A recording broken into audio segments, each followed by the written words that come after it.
कि कोई समुदाय, कोई संगठन इस बात का प्लानिंग कर रहा हो और इस बात का प्लानिंग कर चुका हो कि वो इस देश के बहुसंख्यक समाज को ही इस देश का इतिहास बना देगा। अभी जो नुपुर शर्मा वाला विवाद हुआ उसमें क्या हुआ, मोहम्मद जुबैर वीडियो क्लिप बनाता है, उसको एडिट किया जाता है और उसको फैलाया जाता है, जिसके बाद तमाम इस्लामिक राष्ट्र जो हैं वो भारत पे दबाव बनाते हैं। माननीय सर्वोच्च न्यायालय ने नुपुर शर्मा वाले विवाद में क्या कहा कि जो देश में माहौल खराब हो रहा है उसके पीछे नुपुर शर्मा का गैर जिम्मेदाराना बयान है। सर कंपेयर कर रहे हैं आप आरएसएस को और पीएफआई को। एक तरफ जहां नमस्ते सदा वत्सले मातृभूमि की बात होती है, जहां दूसरी तरफ भारतीय टुकड़े होने की बात की जाती है। मुझे लगता है कि ऐसे लोगों पर कार्रवाई की जानी चाहिए, क्योंकि इस तरह के गैर जिम्मेदाराना बयान किसी एसएसपी की तरफ से, किसी जज की तरफ से नहीं आने चाहिए। पीएफआई को तत्काल प्रभाव से बैन किया जाए। नमस्कार दोस्तों, जय श्री राम। मैं आयुष और आप देख रहे हैं एआर टॉक्स। आज के वीडियो में हम लोग बात करेंगे पिछले दिनों पटना में जो पीएफआई के प्लान का पर्दाफाश हुआ है, जो मिशन 2047 से पीएफआई का उसका पर्दाफाश हुआ है उसके बारे में, और साथ ही साथ इस देश के अंदर जो हालिया घटनाक्रम हुए हैं, चाहे वह उदयपुर का कांड हो, महाराष्ट्र का हो, या फिर नुपुर शर्मा वाले विवाद को इंटरनेशनल मंचों पर ले जाकर भारत को घेरने की कोशिश हो, ये सारे जो घटनाक्रम हैं वो किस तरह से इस प्लान का, जो प्लान 2047 है उसका हिस्सा है और किस तरह से इसको एग्जीक्यूट करने का प्रयास किया जा रहा है और वस्तुतः किया भी जा रहा है। क्योंकि हाल के दिनों में हम लोगों ने इस तरह की चीज़ें देखी है और इन सारी चीज़ों के माध्यम से इस देश के बहुसंख्यक आबादी को डराने का प्रयास किया जा रहा है, उनके धैर्य की परीक्षा ली जा रही है। तो इस वीडियो में हम लोग इन सारी चीज़ों पर चर्चा करने वाले हैं। तो वीडियो शुरू करते हैं, और वीडियो शुरू करने से पहले आपसे निवेदन है कि वीडियो में आखिरी तक बने रहें, और अगर वीडियो पसंद आता है तो लाइक करें, शेयर करें, और अगर चैनल पर नए हैं तो सब्सक्राइब कर लें। और सबसे ज़रूरी बात, अगर आप हमारे विचारों का समर्थन करते हैं और हमें समर्थन देना चाहते हैं तो कमेंट बॉक्स में जय श्री राम का नारा जरूर लगाते जाएं। तो चलते हैं वीडियो की तरफ।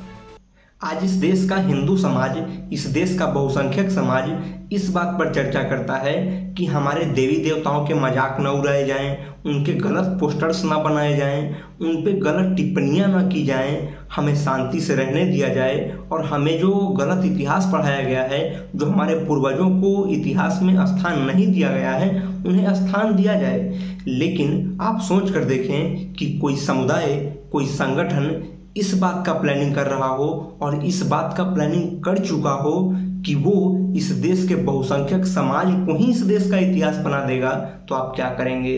मैं बात कर रहा हूँ पीएफआई के मिशन 2047 के बारे में, जिसमें कहा गया कि भारत जब अपना 100वां स्वतंत्रता दिवस मना रहा होगा, यानी 2047 में, तो भारत को वो इस्लामिक राष्ट्र घोषित करेंगे, और इसकी पूरी प्लानिंग की जा चुकी है और इस पे काम भी किए जा रहे हैं। इसका खुलासा तब हुआ जब भारत के प्रधानमंत्री बिहार दौरे पे थे और खुफिया जानकारी के बाद पटना के फुलवारी शरीफ इलाके में छापेमारी की जाती है, जहां से 2 लोगों को गिरफ्तार किया जाता है और पीएफआई के नाम पर जो अवैध आतंकी गतिविधियां चल रही थी, जो नौजवानों को, जो मुस्लिम नवयुवक हैं, उनको ट्रेनिंग दिया जा रहा था कि किस तरह से दंगा भड़काया जाता है, किस तरह से गोली चलाना है, बम बनाना है, बम चलाना है, और इस तरह की सारी चीज़ें जो भी उस मिशन में उनके हेल्प की हैं, जो उनके काम की हैं, उसको ट्रेनिंग दिया जा रहा था और फिर उन्हें आगे और मुजाहिद तैयार करने की बातें कही जा रही थी और वस्तुतः किया भी जा रहा था। और जब वहाँ से 2 लोगों की गिरफ्तारी होती है, जिसमें झारखंड पुलिस का एक रिटायर्ड अफसर भी है, तो उसके बाद जो वहाँ से डॉक्यूमेंट्स प्राप्त हुए उसको पढ़कर पुलिस के भी होश खड़े हो गए।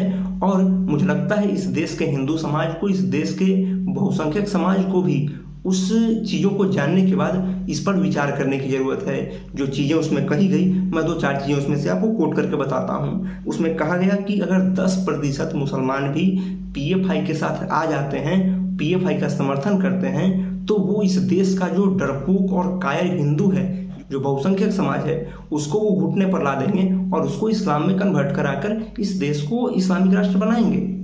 और उसमें उनका साथ कौन देगा, तो जो दलित हिंदू हैं उनको वो मोटिवेट करेंगे, उनको पोलराइज करेंगे कि ये जो अपर कास्ट के हिंदू हैं उन्होंने तुम्हारा शोषण किया है और तुम उनके खिलाफ विद्रोह करो। ये प्लानिंग है और ये रिटन डॉक्यूमेंट्स है, ये कोई मैं नहीं कह रहा हूँ, ये उनके जो रिटन डॉक्यूमेंट्स है, जो चीज़ें लिखी गई हैं उसमें कही गई हैं।